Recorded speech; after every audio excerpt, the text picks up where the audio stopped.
Welcome back in our channel. आपण इंग्लिशचे काही इझी सेंटेन्सेस बघणार आहोत मराठीमधून आणि ते इंग्लिशमध्ये कशी बोलायची ते बघणार आहोत, जेणेकरून आपल्याला इंग्लिश शिकण्यासाठी त्याची हेल्प होईल आणि आपण लवकरात लवकर इंग्लिश शिकू. तर चला आपल्या फर्स्ट सेंटेन्सला सुरुवात करूया. आपला फर्स्ट सेंटेन्स आहे मी पुस्तक वाचत आहे. मी पुस्तक वाचत आहे. त्यासाठी आपण इंग्लिशमधून कसं सेंटेन्स बनवणार? I am reading a book. I am reading a book. Easy आहे ना? सेम सेंटेन्स आहे नेक्स्ट. मी टी व्ही बघत आहे. मी टी व्ही बघत आहे. I am watching T V. I am watching T V. Okay. Next आहे मी गाणे ऐकत आहे. मी गाणे ऐकत आहे. त्यासाठी कसं इंग्लिश सेंटेन्स बनणार? I am listening to music. I am listening to music. Next आहे मी झोपायला जात आहे. मी झोपायला जात आहे. I am going to sleep. I am going to sleep. बघा तुम्ही जेव्हा दिवसभरात काही वर्क करता किंवा काही ऑब्झर्व करता, काही बघता आपल्या आजूबाजूला, तेव्हा आपण असेच इझी सेंटेन्सेस बनवण्याची आपल्याला एक हॅबिट लावायची आहे आणि त्याच्यामुळे आपल्याला आपोआप इंग्लिश सुचत जाईल. आणि जर काही मध्ये अडलंच तर त्यावेळेस तुम्ही गुगल करून हेल्प घेऊ शकता. ओके. पण ही जेव्हा तुम्ही हॅबिट लावाल ना, तेव्हा आपोआप आपल्याला इंग्लिश बोलण्याची एक सवय होऊन जाते आणि आपण इंग्लिश बोलतो मग त्यामुळे. ओके. नेक्स्ट आहे मी दुपारचे जेवण करत आहे. मी दुपारचे जेवण करत आहे. दुपारच्या जेवणाला काय बोलतात? लंच. ओके. दुपारच्या जेवणाला लंच बोलतात.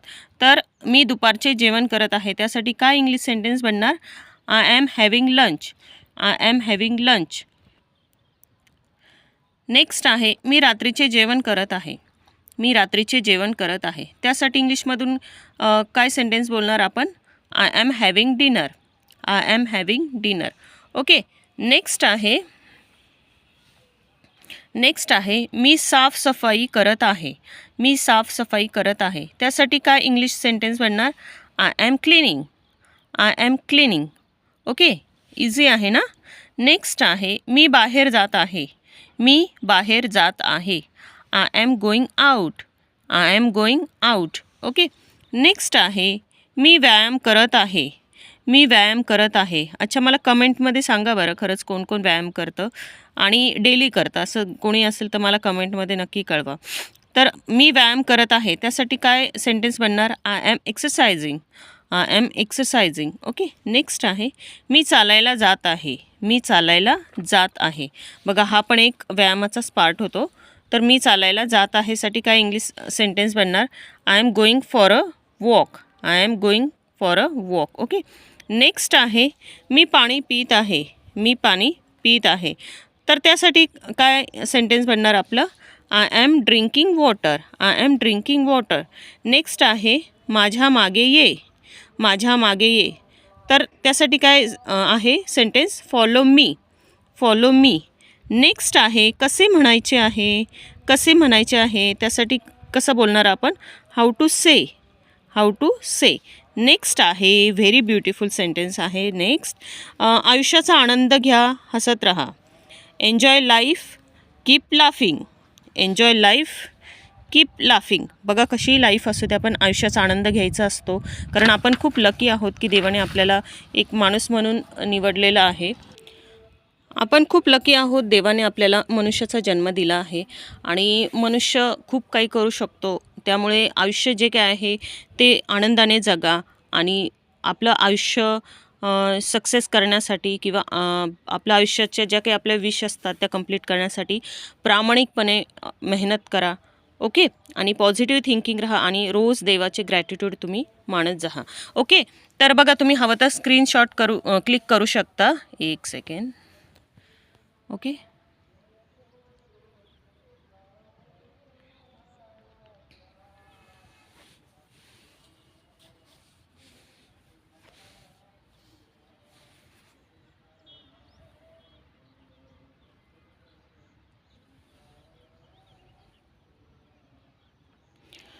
ओके. बघा मी किती सुंदर वातावरणात व्हिडिओ शूट करत आहे. छान आहे ना?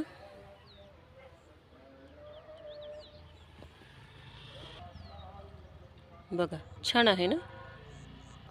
आता बघा, मी व्हिडिओच्या स्टार्टला बोलले होते की आपण काही कंपल्सरी रूल्स फॉलो करायचे आहे, ज्याने आपलं इंग्लिशची जी काही जर्नी आहे ती लवकर आपण अचीव करू. तर त्यात फर्स्ट आहे की ही सगळी सेंटेन्सेस जी आहेत ती तुम्ही एक नोटबुक करा इंग्लिश शिकण्यासाठी आणि त्या नोटबुकमध्ये ही सगळी सेंटेन्सेस लिहून काढा. ही सगळी सेंटेन्सेस लिहून काढा आणि लिहिताने थोडंसं लाऊडली बोलून लिहा, जेणेकरून ते कानावर पडेल. आणि नेक्स्ट आहे, ही सगळी सेंटेन्सेस तुम्ही रोज 4 to 5 टाईम्स लाऊडली रीड करायची आहे, जेणेकरून आपल्याला जे काही सेंटेन्सेस आहे ती रोज आपल्या कानावर पडत जातील आणि एक म्हणजे ही सेंटेन्सेस जी आहे ती जेव्हा आपण बोलू तेव्हा आपोआप सुचत जातील. नेक्स्ट आहे, जेव्हा आपण बोलू, घरात बोलू, कुठेही बोलू, तेव्हा ही सेंटेन्सेस इझी सेंटेन्सेस सुरुवातीला ट्राय करा इंग्लिशमधून बोलण्याची. आणि जेव्हा आपण बोलू तेव्हा कंपल्सरी नंतर आपल्याला एक हॅबिट लागून जाते आणि आपण नंतर कंपल्सरी इंग्लिशमधूनच बोलत असतो. बघा, वर्ड्स जे आहेत जे तुम्हाला सुचत असतील ते वर्ड्स इंग्लिशमधून बोलत जा. परत आणखी काही टिप्स तुम्ही फॉलो करू शकता, जसं की इंग्लिश न्यूज आहेत, त्या न्यूज तुम्ही इंग्लिशमधून ऐकण्याची हॅबिट लावा. मी तर रेकमेंड करेल की ज्या नॅशनलच्या न्यूज असतात त्या बघा तुम्ही. नेक्स्ट आहे, तुम्ही मूव्ही बघता. बघा, आपण मूव्ही बघतो तेव्हा मूव्ही जे आहेत ते इंग्लिश सबटायटलच्या बघा. काही सिरियल्स असतील ज्याला इंग्लिश सबटायटल असेल ते बघा. त्यानंतर घरात छोटी मुलं असतील तर त्यांची छोटी छोटी इंग्लिशची बुक्स असतात ती बघा. आपल्या घरात छोटीशी मुलं असेल त्यांच्याशी बोलण्याची प्रॅक्टिस करा, त्यांच्याशी बोला. आरशासमोर उभे राहा, त्यांच्याशी त्या आरशात उभे राहून आपण स्वतःशीच बोलू शकतो. बघा, अशा काही गोष्टी तुम्ही डिसाईड करायच्या आहेत आणि आपलं जे इंग्लिश आहे ना ते लवकरात लवकर आपल्याला बेटर करायचं आहे. त्याच्यामुळे ह्या सगळ्या गोष्टी आपल्याला फॉलो कराव्या लागतील. बघा, चॅनलवर नवीन असेल तर चॅनलवरती मी आजपर्यंतचे जे काही व्हिडिओज अपलोड केलेले आहे ते सगळे व्हिडिओज एकदा तुम्ही चेक करा आणि त्यानंतर ते व्हिडिओमध्ये जे काही सेंटेन्सेस दिले आहे ती सगळी सेंटेन्सेस लिहून काढा. आणि चॅनलवरती नवीन असाल तर चॅनलला सबस्क्राईब करा, लाईक करा, शेअर करा. आणि थँक्यू आजपर्यंत माझ्या चॅनलला ज्यांनी सबस्क्राईब केलेलं आहे, लाईक केलेलं आहे, वॉच केलेलं आहे, तर सर्वांचे खूप खूप thank you. Have a good day, take care आणि इंग्लिश बोलत राहा. बाय.